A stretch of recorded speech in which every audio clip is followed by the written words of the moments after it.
Capítulo 25. Los extremos en la alimentación.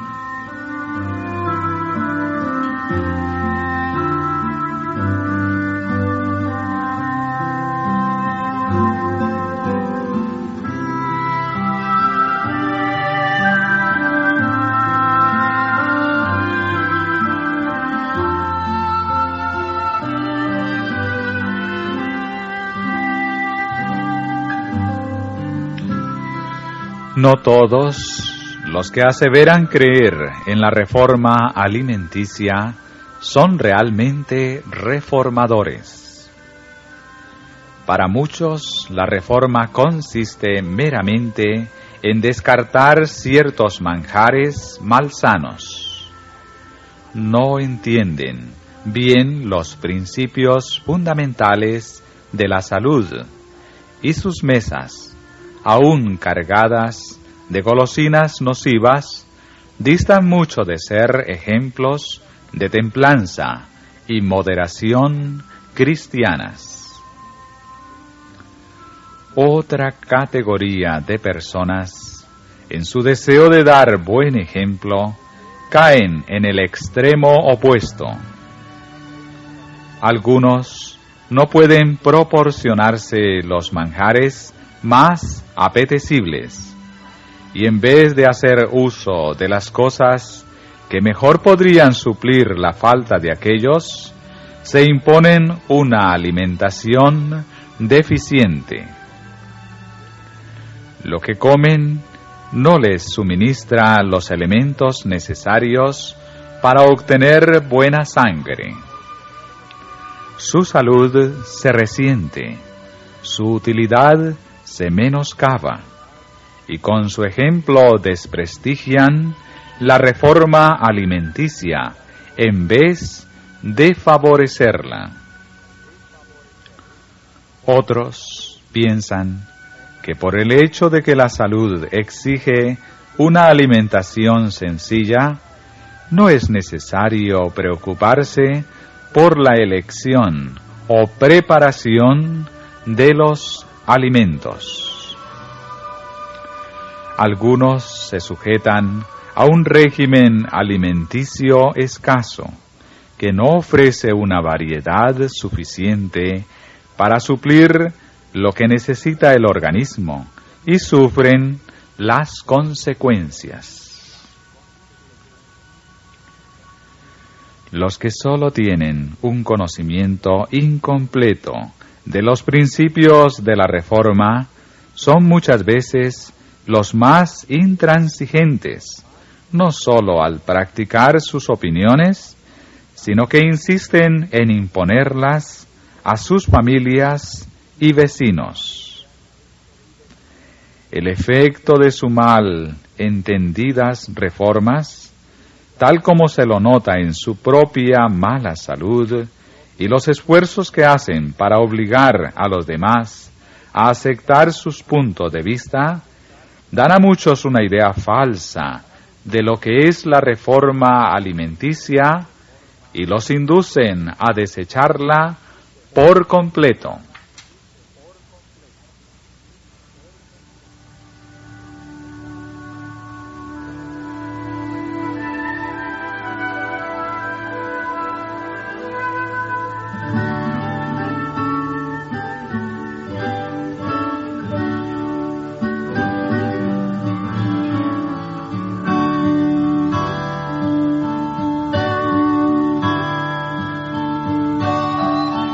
Los que entienden debidamente las leyes de la salud y que se dejan dirigir por los buenos principios, evitan los extremos y no incurren en la licencia ni en la restricción.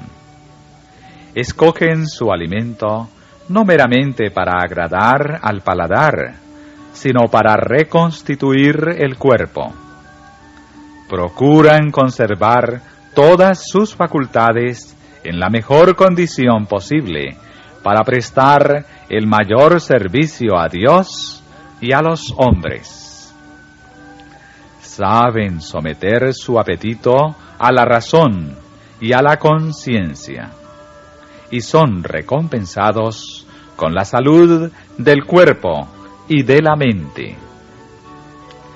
Aunque no imponen sus opiniones a los demás ni los ofenden, su ejemplo es un testimonio en favor de los principios correctos.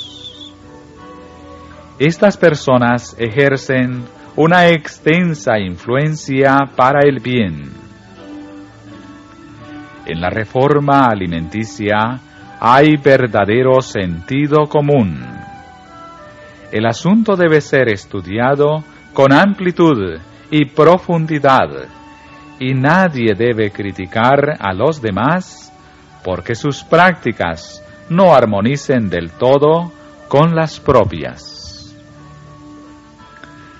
Es imposible prescribir una regla invariable para regular los hábitos de cada cual, y nadie debe erigirse en juez de los demás. No todos pueden comer lo mismo. Ciertos alimentos que son apetitosos y saludables para una persona, bien pueden ser desabridos y aún nocivos para otra.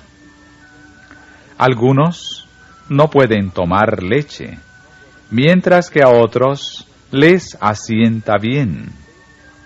Algunos no pueden digerir guisantes ni judías, otros los encuentran saludables. Para algunos, las preparaciones de cereales poco refinados son un buen alimento, mientras que otros no las pueden comer. Los que viven en regiones pobres o poco desarrolladas, donde escasean las frutas y las oleaginosas, no deben sentirse obligados a eliminar de su régimen dietético la leche y los huevos. Verdad es que las personas algo corpulentas y las agitadas por pasiones fuertes deben evitar el uso de alimentos estimulantes, especialmente en las familias cuyos hijos son dados a hábitos sensuales. Deben proscribirse los huevos. Por lo contrario, no deben suprimir completamente la leche ni los huevos las personas cuyos órganos productores de sangre son débiles, particularmente si no pueden conseguir otros alimentos que suplan los elementos necesarios. Deben tener mucho cuidado, sin embargo, de obtener la leche de vacas sanas y los huevos de aves igualmente sanas, esto es, bien alimentadas y cuidadas. Los huevos deben cocerse en la forma que los haga más digeribles. La reforma alimenticia debe ser progresiva. A medida que van aumentando las enfermedades en los animales, el uso de la leche y los huevos se vuelve más peligroso. Conviene tratar de sustituirlos con comestibles saludables y baratos. Hay que enseñar a la gente por doquiera a cocinar sin leche ni huevos en cuanto sea posible, sin que por esto dejen de ser sus comidas sanas y sabrosas. La costumbre de comer solo 2 veces al día es reconocida generalmente como beneficiosa para la salud. Sin embargo, en algunas circunstancias habrá personas que requieran una tercera comida, que debe ser ligera y de muy fácil digestión. Unas galletas o pan tostado al horno, con fruta o café de cereales, son lo más conveniente para la cena. Hay algunos que siempre recelan de que la comida, por muy sencilla y sana que sea, les haga daño. Permítaseme decirles, no penséis que la comida os va a hacer daño. No penséis siquiera en la comida. Comed conforme os lo dicte vuestro sano juicio. Y cuando hayáis pedido al Señor que bendiga la comida para fortalecimiento de vuestro cuerpo, creed que os oye y tranquilizaos. Puesto que los principios de la salud exigen que desechemos cuanto irrita el estómago y altera la salud, debemos recordar que un régimen poco nutritivo empobrece la sangre. Esto provoca casos de enfermedad de los más difíciles de curar. El organismo no está suficientemente nutrido y de ello resulta dispepsia y debilidad general.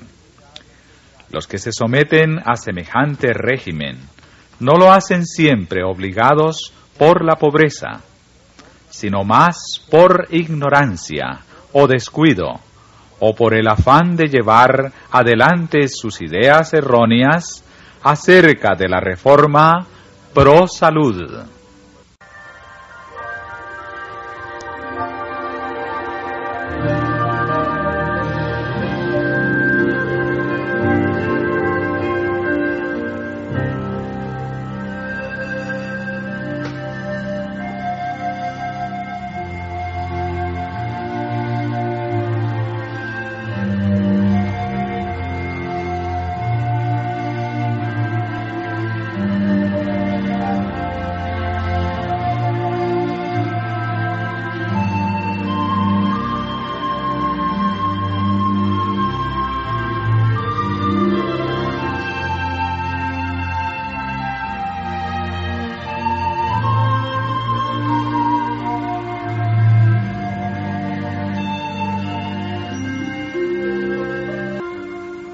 No se honra a Dios cuando se descuida el cuerpo o se lo maltrata, y así se lo incapacita para servirle.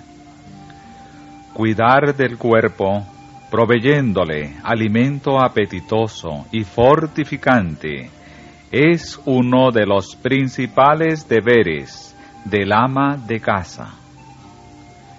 Es mucho mejor tener ropas y muebles menos costosos que escatimar la provisión de alimento. Algunas madres de familia escatiman la comida en la mesa para poder obsequiar opíparamente a sus visitas. Esto es desacertado. Al agasajar huéspedes, se debiera proceder con más sencillez. Atiéndase primero a las necesidades de la familia.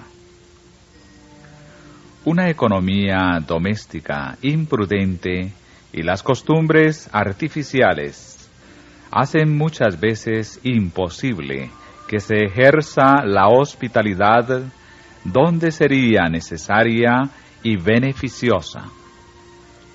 La provisión regular de alimento para nuestra mesa debe ser tal que se pueda convidar al huésped inesperado sin recargar a la señora de la casa con preparativos extraordinarios. Todos deben saber lo que conviene comer y cómo aderezarlo.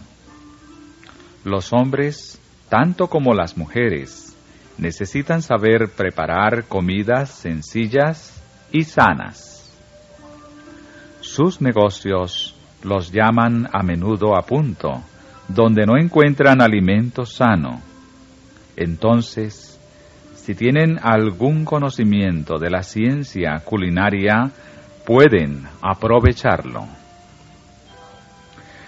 Fijaos con cuidado en vuestra alimentación. estudiad las causas y sus efectos, cultivad el dominio propio, someted vuestros apetitos a la razón, no maltratéis vuestro estómago recargándolo de alimento, pero no os privéis tampoco de la comida sana y sabrosa que necesitáis para conservar la salud. La estrechez de miras de algunos que se llaman reformadores ha perjudicado mucho la causa de la higiene. Deben tener presente los higienistas que en gran medida la reforma alimenticia será juzgada por lo que ellos provean para sus mesas.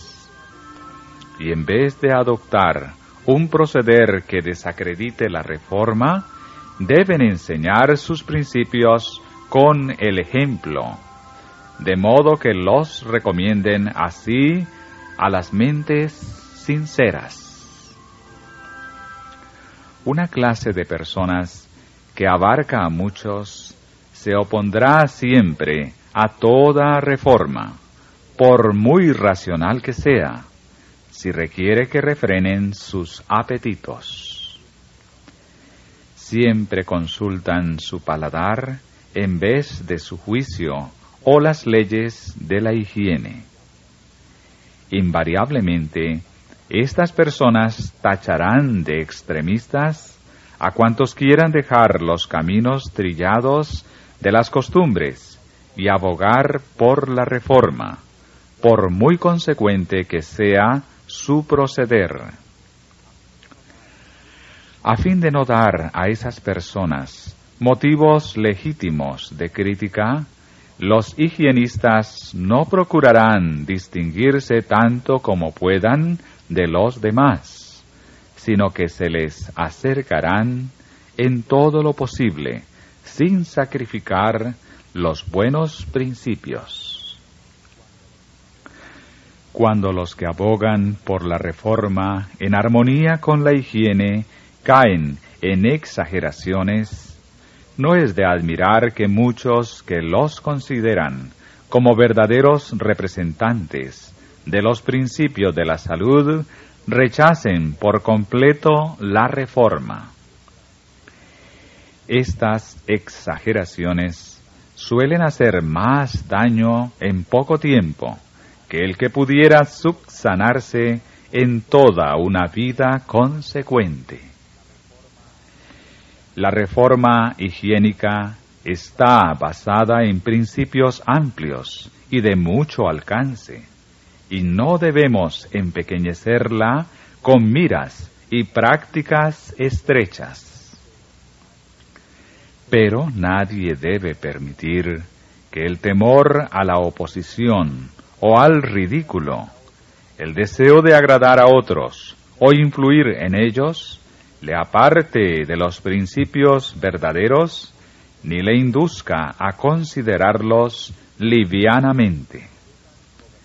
Los que se dejan gobernar por los buenos principios defenderán firme y resueltamente lo que sea correcto, pero en todas sus relaciones sociales darán pruebas de generosidad, de espíritu cristiano y de verdadera moderación.